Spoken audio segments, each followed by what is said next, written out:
வணக்கம். வேண்டினாலும் கிடைக்காத வரம் கூட தூங்காமல் இருந்தால் கிடைக்கும் மகா சிவராத்திரியின் வரலாறு பற்றி தெரியுமா? வாங்க பார்க்கலாம். புதுசாக நம்ம சேனலை பார்க்குறவங்க சப்ஸ்கிரைப் பண்ணிக்கோங்க. வீடியோவை ஸ்கிப் பண்ணாமல் ஃபுல்லாக பாருங்க. ஒவ்வொரு மாதமும் சிவராத்திரி வருது.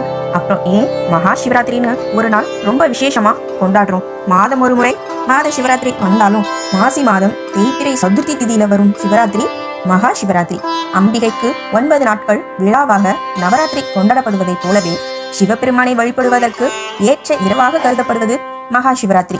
இந்த நாள்ல நாம் சிவபெருமானை வழிபட்டால் அனைத்து விதமான நலன்களும் ஏற்படும் என்பது நம்பிக்கை. பாவங்கள் நீங்கி வேண்டிய வரங்களும் கிடைக்கும். சிவராத்திரி என்றால் பட்டினி கிடப்பது, கண் விழிப்பது, கோவிலுக்கு போவது இத்துடன் நின்றுவிடாமல் இதன் தத்துவத்தை உணர்ந்து இவ்விரதத்தை நாம் அனுஷ்டித்தால் நாம் செய்த பாவங்கள் அனைத்தும் தீர்ந்துவிடும் என்பதும் ஐதீகம். சிவராத்திரியில பல வகைகள் இருந்தாலும் மகா சிவராத்திரிக்கு அன்று தனித்துவம் உண்டு. சிவபெருமானை வேண்டி பார்வதி தேவி விரதம் இருந்து மானிடர்களுக்கு பாக்கியத்தையும் பெற்று தந்தார். இத்தகைய அற்புதம் வாய்ந்த மகா சிவராத்திரியோட வரலாறு என்ன, எதனால அந்நாள்ல ஆலயங்கள்ல விசேஷமா பூஜைகள்லாம் செய்யப்படுது, மகா சிவராத்திரி பூஜையை முறையா கடைபிடித்தால் என்னென்ன பலன்கள் கிடைக்கும் அப்படிங்கிறதையும் வாங்க நம்ம தெரிஞ்சுக்கலாம். ஒரு முறை பூமியில மகா பிரளயம் ஏற்பட்டது. அப்போது பிரம்மதேவரும் மற்ற பிற உயிர்களும் முற்றிலுமே அழிந்து போயினர். அவர்களை காப்பாற்ற அன்னை பார்வதி தேவி இரவு பூஜையில் சிவபெருமானை நினைத்து பூஜிக்கவும் ஆரம்பித்தார். அன்று இரவு முழுவதும் சிவநாமத்தை உச்சரித்து பூஜை செய்ததன் பலனாக அனைத்து உயிர்களும் காப்பாற்றப்பட்டன. அன்னையானவள் சிவனை வணங்கி பூஜை செய்த அந்த ராத்திரி சிவராத்திரி என்று அழைக்கப்படுகிறது. மாசி மாதம் இந்த நிகழ்வு நடைபெற்றதால் இன்றும் மாசியில் வரும் சிவராத்திரிக்கு மகத்துவம் வாய்ந்த பலன்களும் உண்டு. அதனாலதான் நாம மாசியில வரும் சிவராத்திரி மகா சிவராத்திரியாவே நம்ம கொண்டாடுறோம். பார்வதி தேவி வழிபட்ட இந்நாள்ல தான் தேவர்கள், முனிவர்கள், ரிஷிகள், மனிதர்களும் கூட சிவபெருமானை நினைத்து சிவநாமம் ஜெபித்து இரவு முழுவதும் வழிபட்டால் தெரியாமல் செய்த பாவங்கள், தெரிந்தே செய்த பாவங்கள் என அனைத்தும் நீங்கும் என்று கூறுகிறது புராணம். அன்னை நமக்காக வாங்கி தந்த வரம். அனைத்து பாக்கியமும் பெற்று இறுதி காலத்தில் மோட்சமும் கிட்டுமாம். தெரியாமல் செய்த பாவங்கள் நீங்கும் என்பது சரி, அது என்ன தெரிந்தே செய்த பாவங்கள்? அப்படின்னா எல்லா பாவத்தையும் செஞ்சுட்டு மகா சிவராத்திரி பூஜை செய்தா போதுமா? தெரிந்தே செய்யும் பாவங்கள் என்பது வேண்டுமென்றே செய்வது கிடையாது. உங்களுக்கு மகா சிவராத்திரியை வச்சு ஒரு உதாரணமான ஒரு கதையை சொல்றேன். அடர்ந்த வனத்துல வேடன் ஒருவன் வேட்டையாட போறான். அந்த நாள்ல அவனுக்கு எந்த வேட்டையுமே இல்ல. நெடுந்தூர பயணம் செய்தும் பலனும் இல்ல. செய்வதறியாது நின்ற வேடனை நெருங்கி ஒரு புலி வந்தது. புலி நெருங்குவதை உணர்ந்த அந்த வேடன் அருகில் இருந்த வில்வ மரத்துல ஏறிட்டான். அப்போது அந்த புலி போவதாக தெரியவில்லை, அங்கேயே நின்று கொண்டிருந்தது. இரவு நேரமும் நெருங்கிவிட்டது. பயண களைப்புல வேடனால் ஒன்றும் செய்ய முடியவில்லை. ஒரு கணம் கண்ணசந்து விட்டால் அவ்வளவுதான், கீழே விழுந்து விடுவோமோ என்று யோசித்தான். மரத்தில் உள்ள இலைகளை ஒவ்வொன்றாக பறித்து கீழே போட்டுக்கொண்டே இருந்தான். கீழே சிவலிங்கம் ஒன்று இருந்தது.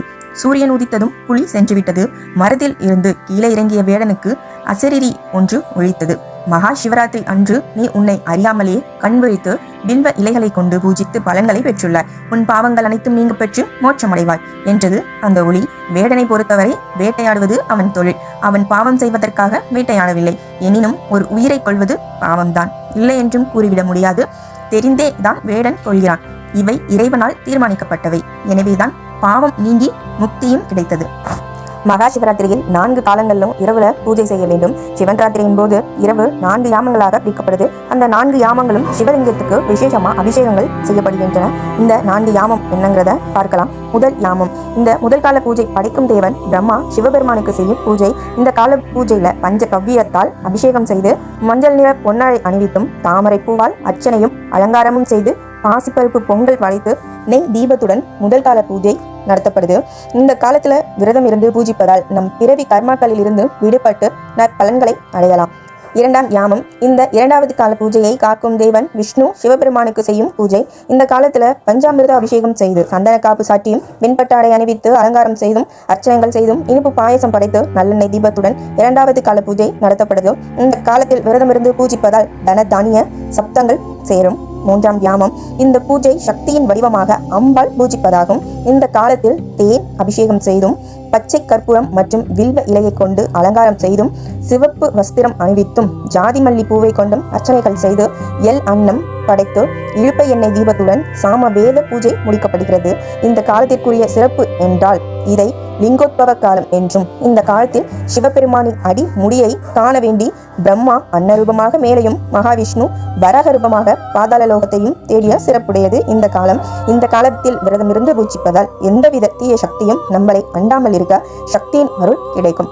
4ஆம் யாமம். இந்த 4வது கால பூஜை முக்கோடி தேவர்களும் முனிவர்களும் ரிஷிகளும் பூத கணங்களும் மனிதர்களும் அனைத்து ஜீவராசிகளும் சிவபெருமானை பூஜிப்பதாக கருதப்படுகிறது.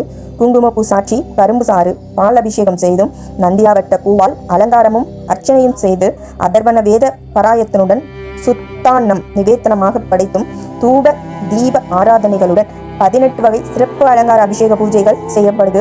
மிக உயர்வான இந்த மகா சிவராத்திரி விரதத்தை இருந்து சிவபெருமானை வழிபட்டு அனைத்து செல்வத்தையும் வாழ்வில் மகிழ்ச்சியையும் கண்டிப்பாக அடைவோம். நன்றி.